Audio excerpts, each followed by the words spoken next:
দর্শক, এই মুহূর্তে খুলনার খালিশপুরে প্রভাতী সরকারি প্রাথমিক বিদ্যালয় মাঠে আছেন আমাদের স্পেশাল করেসপন্ডেন্ট ইমরুল আহসান। সরাসরি যাচ্ছি তার কাছে। ইমরুল, সমাবেশ তো শুরু হয়েছে, বক্তারা এই খুলনাবাসীর জন্য কি প্রতিশ্রুতি দিচ্ছেন এবং তারেক রহমান কখন এসে উপস্থিত হতে পারেন?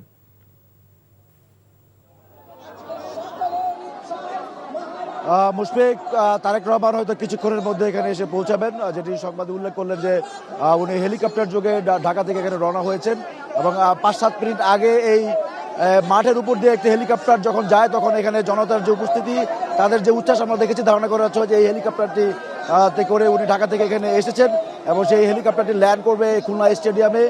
সেখান থেকে উনি গাড়িতে করে এই প্রভাতী স্কুল মাঠে আসবেন।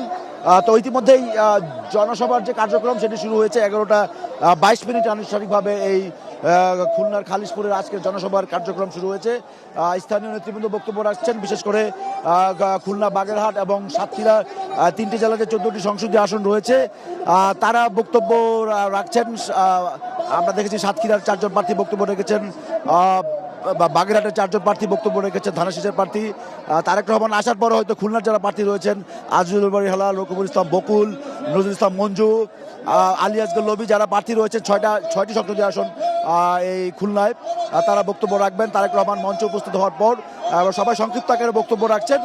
ইতিমধ্যে দর্শক দেখতে পাচ্ছেন যে এই খালিশপুরের যে প্রভাতী স্কুল মাঠ ইতিমধ্যেই কানায় কানায় পূর্ণ হয়ে গিয়েছে নেতাকর্মী এবং সমর্থকদের উপস্থিতিতে। যেটি বললাম যে 14টি সংসদীয় আসনের প্রার্থীরা এখানে রয়েছে, তাদের কর্মী সমর্থকরা জেলার বিভিন্ন প্রান্ত থেকে, 3টি জেলার বিভিন্ন প্রান্ত থেকে এখানে উপস্থিত হয়েছেন, সবাই অপেক্ষায় আছেন তারেক রহমান কি বক্তব্য রাখেন। ইতিমধ্যে তারেক রহমান উনি গাড়িতে করে রওনা হয়েছেন, যেখানে এয়ারপোর্ট, যেখানে হেলিকপ্টার ল্যান্ড করছে সেখান থেকে। ধারণা করা হচ্ছে 15 মিনিটের মধ্যে হয়তো উনি এই জনসভা স্থলে আসবেন। সবাই অপেক্ষা আছেন তার জন্য উনি কী ধরনের বক্তব্য রাখেন। ওনার যে পরিকল্পনা, একটি বক্তব্যের ধাঁচ আমরা দেখতে পাচ্ছি যে প্রতিদ্বন্দ্বী রাজনৈতিক দলকে আক্রমণের চেয়ে উনি বেশি গুরুত্ব দিচ্ছেন যে উনি রাষ্ট্র ক্ষমতায় গেলে, ওনার দল বিএনপি রাষ্ট্র ক্ষমতায় গেলে আগামী নতুন বাংলাদেশ গড়ে তোলার জন্য তার দলের যে পরিকল্পনা সেটিকে উনি বেশি গুরুত্ব দিচ্ছেন এবং খুলনাবাসীর সামনে হয়তো এই ধরনের বক্তব্যই তিনি উপস্থাপন করবেন।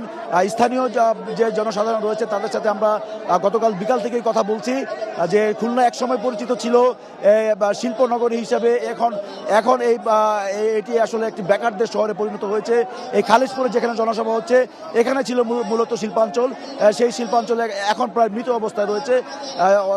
অনেকগুলো এখানে পাটকল ছিল, সেই পাটকলগুলো বন্ধ রয়েছে। তাদের দাবি যে পাটকলগুলো পুনরায় চালু করা হবে। বিএনপির কাছে তারা প্রত্যাশা করছে তারেক রহমান নেতৃত্বে বিএনপি যদি সরকার গঠন করে সেই ক্ষেত্রে এই পাটকলগুলো চালু সহ অন্যান্য শিল্প কারখানা এখানে স্থাপন করা হবে, এর মধ্যে তারা প্রত্যাশা করছেন। তো সবাই অপেক্ষা আছে তারেক রহমান কী ধরনের বক্তব্য রাখেন। তার এই বক্তব্যের পাশাপাশি উনি 14 জন যে সংসদীয়, এখানে 3টি জেলা যে 14টি সংসদীয় আসন আছে তাদের সেই প্রার্থীদেরকে উনি পরিচয় করিয়ে দিবেন এবং তাদের পক্ষে ভোট চাবেন। এবং যে 1:40 মিনিটে তার শিডিউল আরও একটি প্রোগ্রাম রয়েছে, যেহেতু এখানে উনি কিছুটা দেরি করে এখানে আসছেন, যশোরের যে প্রোগ্রামটি সেটি আসলে দুপুরের পরে হবে। মুশফিক, জানছিলাম খুলনায় বিএনপির নির্বাচনী সমাবেশের খবর।